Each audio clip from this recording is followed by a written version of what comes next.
Ladies and gentlemen, welcome to another episode of the Tradie Business School podcast, the only podcast you need as a tradie or general contractor to scale yourself out of the business, get more time, more money, more profit, all the things that you want.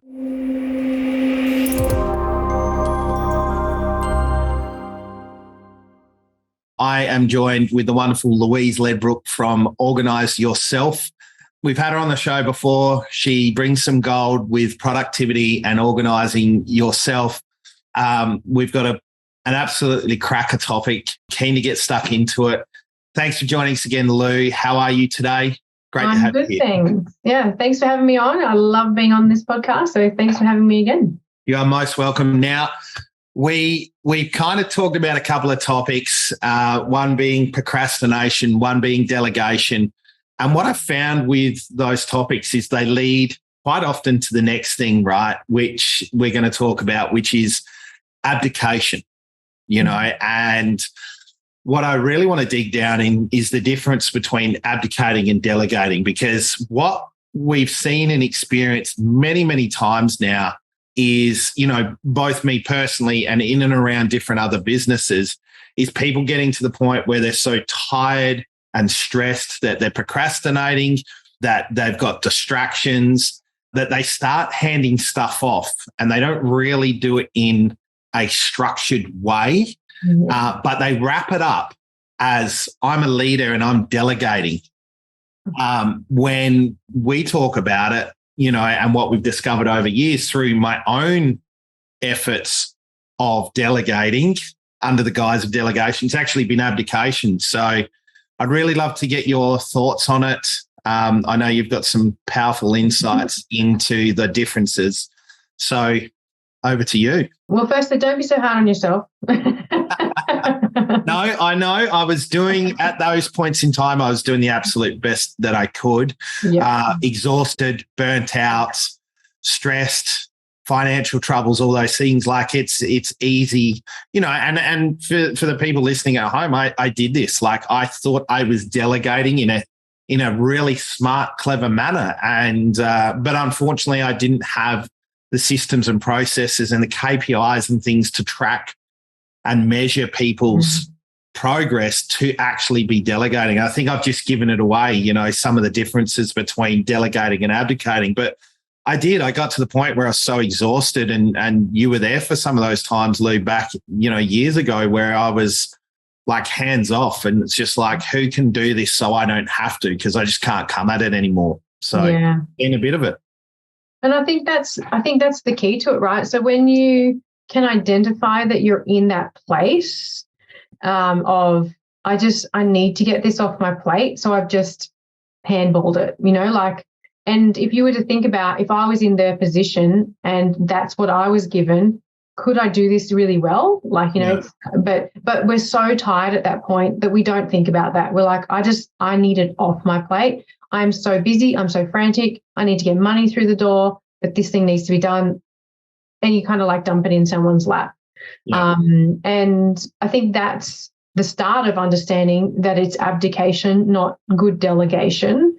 Yeah. Not to say that there aren't some people in your business that you can't just go, guys, do this out, sort it out. And they can do it because they're real savvy, and that's kind of how they play in the business, right? Yeah. So I'm not saying that there aren't situations where you can't just go, guys, make this happen, and they can't make it happen. That can definitely happen. Yeah. But it's when you feel literally like you're offloading it, that's when you kind of go, hang on, maybe I'm actually abdicating here, because how do I make sure it actually happened? How am I making sure that happened? How am I quality checking it? Do I have a mechanism to do that? Yeah. How do they know what quality looks like? Have I given them enough to be able to do that? So if you can't answer those questions, then you start be going, I might be abdicating here. And I suppose but isn't it common sense? Like, I get this all the time. Shouldn't people know this stuff? Sometimes they should, but the difficulty is you don't know how they're going to react to how you've given them the thing. So they might be an amazing doer, right? They're great at their job. They're amazing at it, but they feel so uncertain about the thing you've given them. One, they don't want to underperform. They don't want to disappoint you. They can see that you're stressed, and they felt the handball, like they felt that I need you to do this. And so they're like, do I interrupt him? Do I ask the question? I don't really, I don't know. And I'm really uncertain about what I'm meant to be doing here. So I'm just going to do a little bit of it. Or it creates this uncertainty in them. They don't feel empowered. They feel like it's been handballed, and they're like, I don't want to mess it up. I'm going to disappoint them. And they don't feel like they can come and have the conversation, or they keep coming back and back, because it wasn't given over properly. Yeah. Do you feel like this feeds into the story that we see business owners talk about all the time, that there's no good employees out there? Yeah. I mean, I know I've gone through this stage with staff, and I talk often about the key distinction between staff and stars, and ultimately they're all employees, but you get those ones like you talked about before that do just get it. They're quite savvy themselves and those sorts of things. But I know I've had teams, you've had teams where there's been key players, but then there's been like just the sort of the black ants that if you give them the right instructions, the right systems, the right processes, they'll just sit there and plug away all day.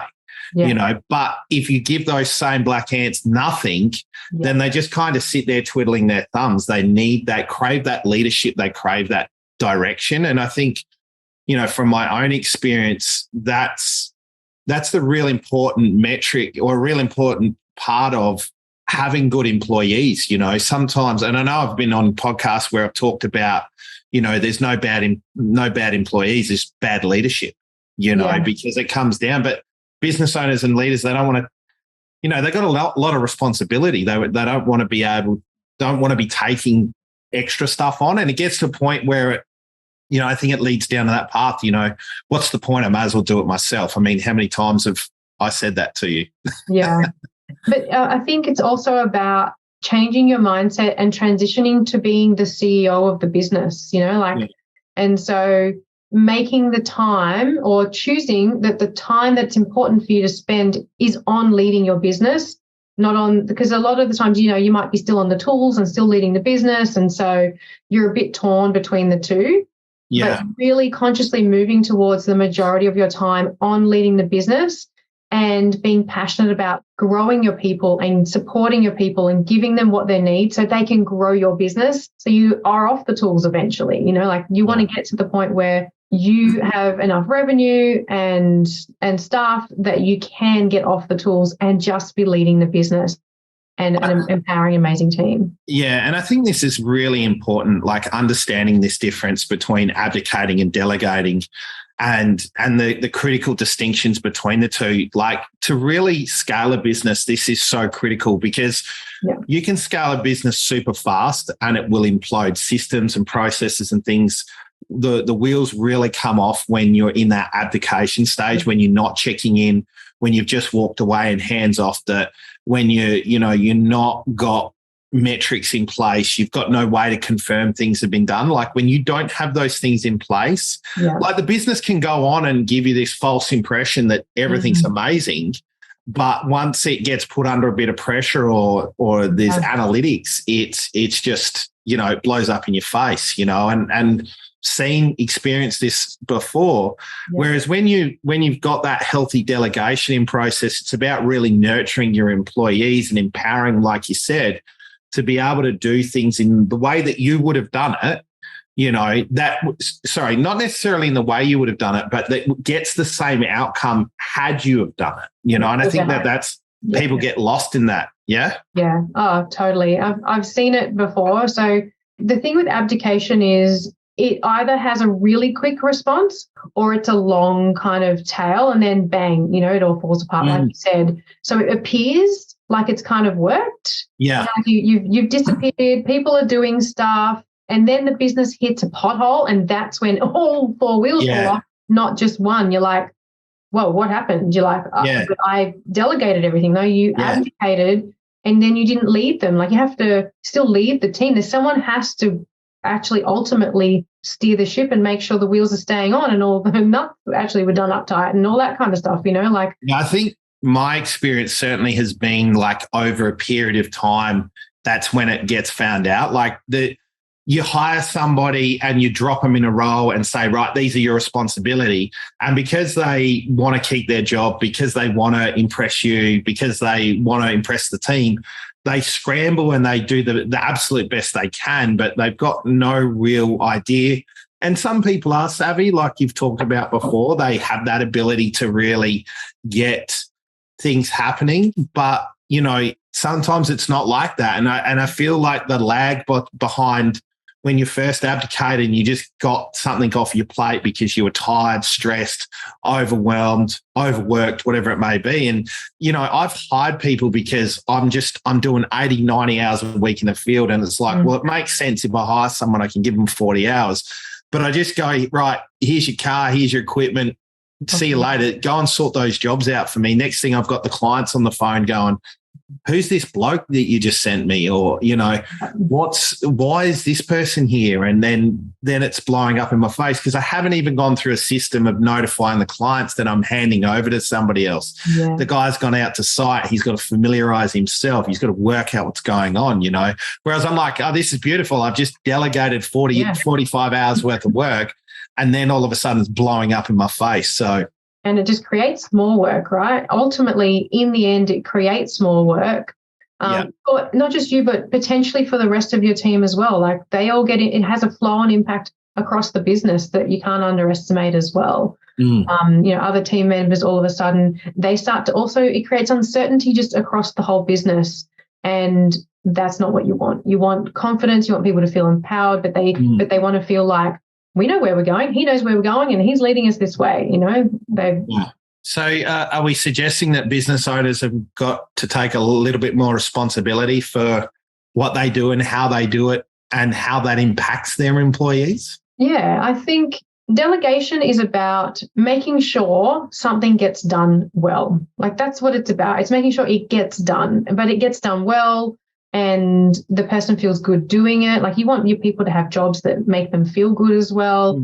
Abdicating is when you're like, it's no longer on my plate. I don't care about anyone else's plate. You know, like if that's what it's, and then it actually ends up having huge ramifications for yourself. So it's the worst thing that you could be doing.